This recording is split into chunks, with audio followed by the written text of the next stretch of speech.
Bonsoir Patrick, merci d'être avec nous ce soir. Bonsoir. Vous étiez là ce jour-là à l'Olympia pour aller voir qui? Pour aller voir Michel Sardou. C'est là que le déclic se fait? Oui, en fait j'allais chercher boulevard des Capucines des places pour le match France-Pays de Galles. Ah, il y avait déjà le foot à l'époque? Rugby. Non, rugby. Et il y avait plus de place, donc 20 mètres plus loin, il y avait l'Olympia et quelqu'un me propose de me vendre une place parce qu'il y en avait une de trop et je regarde là-haut, c'était pas trop la musique que j'écoutais à l'époque. Ouais. Qu'est-ce que vous ressentez? Et je rentre dans cette salle, finalement, Ouais. j'y vais et j'ai une envie de, je sais pas, il y a un charisme, il y a quelque chose qui se dégage, une manière de prendre la scène, de défendre ses mots, d'échanger avec les gens. Cet échange extraordinaire avec son public qui va le suivre tout au long de sa carrière et qui est encore là d'ailleurs. Comme vous, ça fait 6 ans qu'on attendait ce nouvel album qui est là. Ce soir, on sort. Est-ce que, allez, il y a une inquiétude, il y a une angoisse? On se dit quoi? Ils sont peut-être plus là, ils ont disparu, ils vont plus venir, ils vont pas aimer. C'est ça qu'on se dit aussi? On passe par tous les stades, évidemment. Il y a une chanson qui s'appelle Tout recommencer. Et tout recommencer, ça veut dire remettre forcément le titre en jeu. Remettre son titre en jeu. On revient avec une nouvelle proposition. On peut pas avoir la prétention de penser que les gens sont là quoi qu'il arrive. Alors j'ai déjà beaucoup de chance parce qu'en ayant annoncé des concerts, on le sait que les salles sont déjà pour la plupart pleines. Vous me donnez une perche là. On va regarder une carte juste. Février, ça commence. Vous repartez en tournée jusqu'au mois de juin. On s'est amusé à dessiner un Tour de France. Regardez Patrick Bruel, ça va apparaître derrière moi. Ça, c'est la carte de Patrick Bruel. C'est pas une campagne électorale. Hein. Non. Il se présente pas à l'élection présidentielle. Non, c'est les concerts qui arrivent, qui vont apparaître là les uns après les autres. C'est assez vertigineux. Oui, ce qui est vertigineux, c'est que les gens ont répondu présent tout de suite. Donc ça, évidemment, ça rassure. Maintenant, on arrive avec le passeport. Le passeport pour la scène, c'est l'album. Cet album, j'ai mis 2 ans à le faire avec beaucoup d'amour, beaucoup d'envie, beaucoup d'abnégation et surtout d'aller au bout de ce que j'avais envie de proposer. On passe pas les 6 ans qu'on vient de passer en sortant indemne, donc forcément il y a des traces dans cet album. On va revenir sur tout ça. Juste quand on fait le Tour de France comme ça, comme vous le faites depuis toutes ces années, il n'y a pas des politiques qui vous consultent en disant ils sont comment en ce moment les Français? Vous les ressentez, vous, en les voyant, en les consultant finalement, en les voyant dans ces concerts? Bien sûr, même pas uniquement dans les concerts. Ouais. Dans notre vie quotidienne, on est confronté à une réalité immédiate, oui, bien sûr. On va regarder ça. Et on peut de temps en temps discuter avec les politiques qui sont parfois très ouverts à écouter ce qu'on peut leur dire, bien sûr. Oui. À plusieurs reprises. Parfois assez constructif même. Assez constructif. Ils vous écoutent parfois aussi. Oui, enfin, en tout cas, j'ai pas cette prétention, mais en tout cas, en effet, on peut toujours avoir un éclairage différent. N'importe quel membre de la société civile a un éclairage différent. Donc un artiste fait pas abstraction à ce fait. La fresque de 20h30 avec plusieurs visages qui illustrent quelques moments de votre vie. Didier Deschamps, on en parlera tout à l'heure. Le football, bien évidemment. Vous l'avez défendu avant tout le monde et en tout cas jusqu'au bout. Et vous avez bien fait. Vianney, la nouvelle génération qui a participé à cet album. C'est important de se retrouver avec ceux qui émergent aujourd'hui? Important de se retrouver avec des gens qui ont du talent et une immense générosité, comme ça a été son cas, comme c'est le cas aussi de Skalpovic, un formidable producteur, comme c'est le cas de Mickey 3D avec qui on a partager une chanson, et puis des jeunes auteurs aussi, Paul École, et puis de retravailler avec ceux avec qui j'ai construit beaucoup de choses, comme Marie-Florence Gros ou Félix Gray. Voilà, la garde est ici, on est ensemble, et puis l'arrivée d'un immense auteur-compositeur qui s'appelle Pierre Lapointe et qui m'a proposé 2 chansons merveilleuses. Ouais. Vous partez toujours à Las Vegas de temps en temps? Comme vous dites, toujours de temps en temps. Toujours de temps en temps. C'est beaucoup moins fréquent. Le poker avait pris une grosse place dans ma vie, là, beaucoup moins, puisque j'ai moins le temps, et puis je fais beaucoup de choses. Et je me suis beaucoup consacré à cet album pendant 2 ans, donc je me suis accordé moins de moments de loisirs. Aux États-Unis, vous aviez l'habitude également de vous arrêter parfois à Los Angeles pour voir un ami, Johnny Hallyday. C'était des rencontres à chaque fois importantes. On a beaucoup parlé de la musique. Il y avait des moments d'intimité, de rire, assez passionnels avec vous, souvent. Oui, ça a été, c'était un magnifique parcours avec Johnny depuis la première rencontre jusqu'à notre dernier déjeuner. Oui, j'ai habité Los Angeles depuis 2 ans quasiment maintenant, et donc dans un quartier très proche du sien, donc c'est évidemment beaucoup plus vu. C'était quelqu'un de très fort, de très étonnant. Plus on était en tête à tête, et enfin je veux dire, pardon, excusez-moi, c'est un peu émouvant. Bien sûr. Moins il y avait de monde, plus il se livrait, plus il parlait, et plus on comprenait à travers son analyse pourquoi il était là, et bien là, et encore là, et toujours là.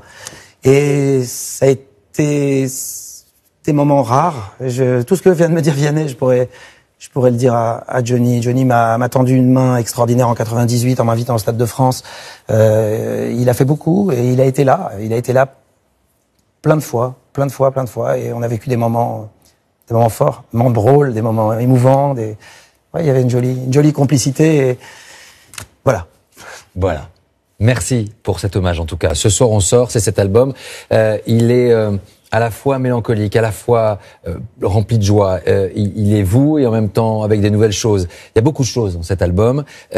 Juste d'abord cet engagement. Louise, Héros, ce soir on sort. Il y a toujours ces chansons qui nous racontent ce que nous vivons. Il faut du temps, vous l'avez dit, pour les exprimer, les donner, les apporter. Je prends juste un exemple de cette violence qui est latente, qui est toujours là. Pittsburgh, hier, 11 morts, une synagogue. Vous dites quoi dans ces cas-là? Vous vous dites encore aujourd'hui? Pourquoi encore aujourd'hui? Quand est-ce que ça s'arrêtera? Je me dis jusqu'à quand? Je me dis d'abord il faut nommer les choses. Ne pas les nommer, comme disait Albert Camus, c'est rajouter au malheur du monde. Nommer que c'est un attentat antisémite, pas seulement une fusillade. Oui, jusqu'à quand? Mais jusqu'à quand on est dans un moment où la violence se banalise, où elle est décomplexée par les discours populistes. Qui progresse un peu partout. Cet homme d'extrême droite, dans une Amérique dans laquelle on peut acheter des armes 2 jours avant, en vente libre, de manière simple, c'est le plus grand crime antisémite de l'histoire des États-Unis. Il arrive maintenant. Peut-être qu'il y a des choses qui se sont décomplexées avec une forme d'autorité nouvelle. Donc c'est la part de chacun de prendre ses responsabilités quand on met de l'huile sur le feu au milieu d'une démocratie. Il faut faire très attention aujourd'hui. Le socle de la démocratie, les piliers, les professeurs, la violence à l'école, les policiers agressés, les journalistes devenus finalement même une cible potentielle, alimentée parfois même par les politiques. Il y a un homme. Et pardon de rajouter à ça le père de famille. La famille, c'est-à-dire que l'autorité commence là. C'est aussi dans la famille dans certaines familles qu'il y a de la démission. Si cette démission commence dans la famille, c'est normal qu'à l'école, elle se prolonge. Et quand elle se prolonge à l'école, elle va très loin. Elle peut aller très loin, elle peut aller jusqu'à la manière de parler du président de la République. Que ce soit ce président ou le président précédent ou celui encore précédent. Guy était un visionnaire, au-delà d'être mon meilleur ami et ma plus grande complicité, mon socle. Bon, je l'exprime dans cette chanson. Tu me laisses face à moi, me laisses-tu le choix? Dis-toi qui voyais tout venir. Si tu savais ici, si tu savais mon Guy. Oui, parce qu'il était visionnaire, parce qu'aujourd'hui, la manière dont le monde se délite, il l'avait forcément évoqué, il l'avait forcément prévu. C'était un observateur, c'était un immense prof de droit constit, et c'est quelqu'un qui a manqué, qui manque beaucoup à tous ceux qui l'ont rencontré, qui manque à la classe politique, qui manque à notre démocratie. La pensée de Guy Carcassonne est un élément moteur et essentiel de notre démocratie. Il aimait, dites-vous, la France éperdument, comme vous, cette France.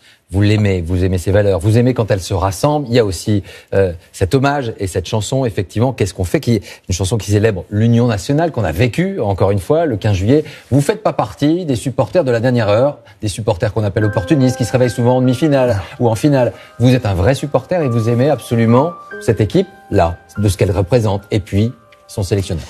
Oui, alors bon, la chanson qui passe, c'était pas la même, mais bon, c'est pas grave, c'est une autre. Là, c'est Héros. Qui s'appelle Héros. Héros, qui est une chanson qui rend hommage aux héros anonymes. Anonyme. À tous ces gens dont on ne parle pas, et puis qui sont capables d'accoucher quelqu'un dans un train, de gravir un immeuble pour sauver un enfant, ou ce capitaine Beltrame qui... Oui.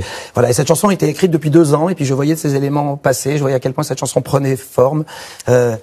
Enfin voilà, c'est Héros. Elle est importante dans cet album aussi. Ouais, pour revenir à qu'est-ce qu'on fait, ouais. Qu'est-ce qu'on fait, c'est voilà, le 15 juillet, je rentre de Moscou après avoir été aussi à Saint-Pétersbourg. Nous vivons cette liesse extraordinaire, nous sommes heureux.